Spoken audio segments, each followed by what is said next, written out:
ওকে। আমরা এখানে একটা অঙ্ক দেখতে পাচ্ছি।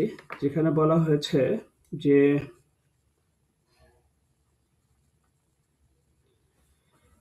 ২১৫, ২১৯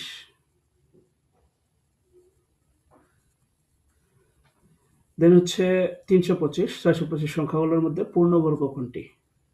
আমরা পূর্ণবর্গ সংখ্যার রুলস বের করার কয়েকটা রুলস জানবো। তার মধ্যে একটা হচ্ছে যদি কোনো সংখ্যার শেষে ২, ৩, ৭, ৮ থাকে তাহলে ধরে নেব এটা পূর্ণবর্গ সংখ্যা না। এটা এমনিতেই বাদ।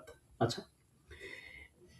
এরপরে হচ্ছে যদি কোনো সংখ্যার শেষে ৫ থাকে তাহলে ওইটা হইতে হবে শেষের ২ টি সংখ্যা ২৫। যদি ২৫ না থাকে তাহলে সেটা পূর্ণবর্গ না।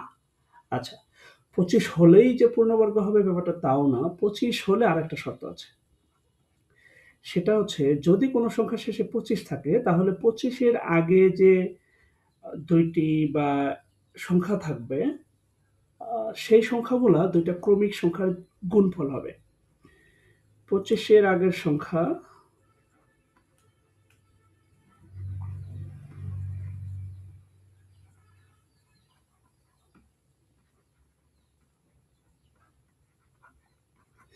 সংখ্যা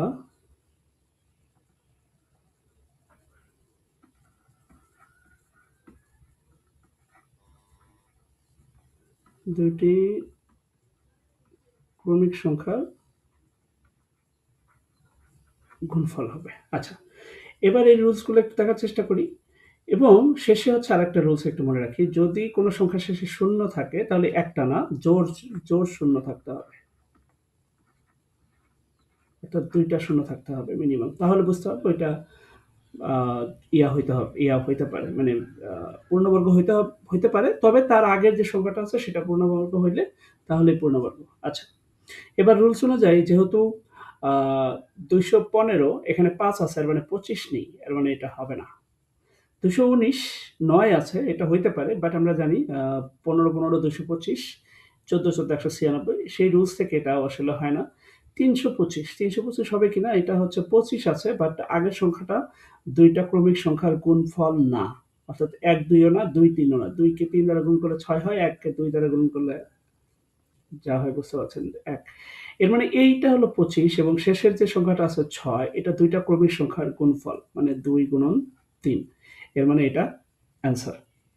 ঠিক আছে? একইভাবে আমরা নিচেরটা একটু চেষ্টা করি। নিচের কোন সংখ্যাটি পূর্ণবর্গ সংখ্যা? ৯, ৭ আছে এবং হচ্ছে ৪ আছে। মানে এই ২ টা পূর্ণবর্গ না। এই ২ টা রুলস অনুযায়ী এমনি বাদ। ঠিক আছে?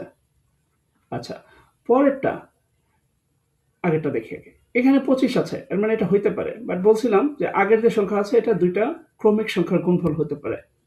আমরা জানি যে ২ টা ক্রমিক সংখ্যা মানে হলো ২৮ কে ২৮ দ্বারা গুণন করলে ২৮ গুণন ২৮ হলে সাধারণত ৭৮৪ হয়। এর মানে ২৮ কে ২৭ দ্বারা গুণন করলে ৭৮১ এর চেয়ে অনেক কম হয়।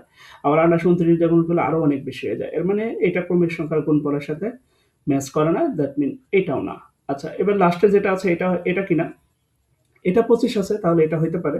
এর আগে কত আছে? ৩১ আছে। ৩১ ও কোনো ক্রমিক সংখ্যার গুণফল না। অর্থাৎ ৫, ৬, ৩০ বাট কোনটার সাথে এটা ক্রমিক সংখ্যার সাথে ম্যাচ করে না। দ্যাট মিন এটাও না। এর মানে অ্যান্সার হচ্ছে কোনটি নয় এটা। তাহলে এইভাবে আপনারা এ ধরনের রুলস গুলা মেইনটেইন করে কোনটা পূর্ণবর্গ সংখ্যা সেটা ফাইন্ড আউট করতে পারবেন। এরকম যতগুলো অঙ্ক আছে সেটা করতে পারবেন। এ ধরনের আরো টিপস পেতে আপনারা রেজিস্ট্রেশন করুন এবং ভিজিট করুন jobsashore.com ধন্যবাদ।